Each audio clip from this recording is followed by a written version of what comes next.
Hello, this is Victoria Stapleton, Director of School and Library Marketing at Little Brown Books for Young Readers. I'm pleased to welcome you to this episode of Book Chat with the Illustrator, for it features Newbery Honor and National Book Award finalist Grace Lind discussing her new book, A Big Mooncake for Little Star. So, A Big Mooncake for Little Star is a really personal book for me. For anyone who knows my previous work, they'll see that it looks really different. The end papers are actually an homage to the end papers for Blueberries for Sal, and of course there's a reason why. A couple years ago, when my daughter was about 4, we went to see the Robert McCloskey exhibit at the Eric Carle Museum.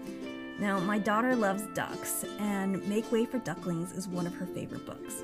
We had a great time looking at all the pictures and pointing out all the characters we knew. And when we finally finished, we stood in front of the big sign from the exhibit that had the duck drawings on it, and I said to her, "Oh, let me take a picture of you with all the ducks." So she stood in front of the sign, and she was really happy and quacking away, and I'm taking photos, when suddenly, as I'm taking photos of her, I read the title of the show above her. And the title of the show is Americana on Parade.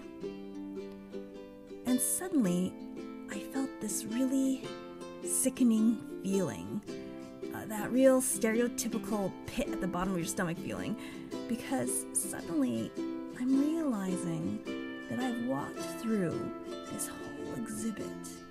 I just showed my daughter this entire show of Americana on Parade, and there was nobody in that art that looked like us. I realized that we were not a part of the Americana.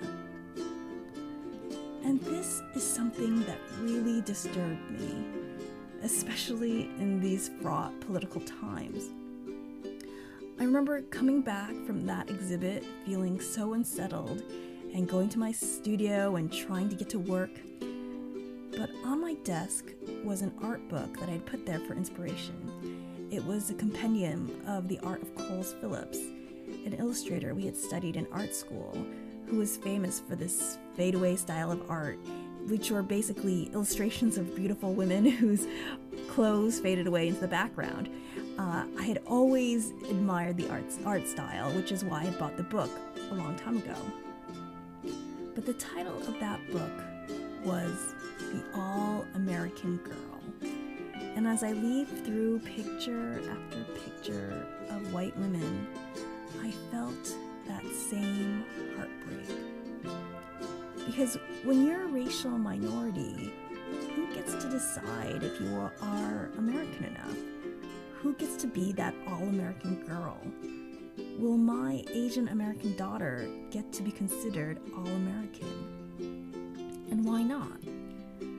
And as I was thinking about this, I felt this overwhelming desire to challenge our preconception of the all-American girl.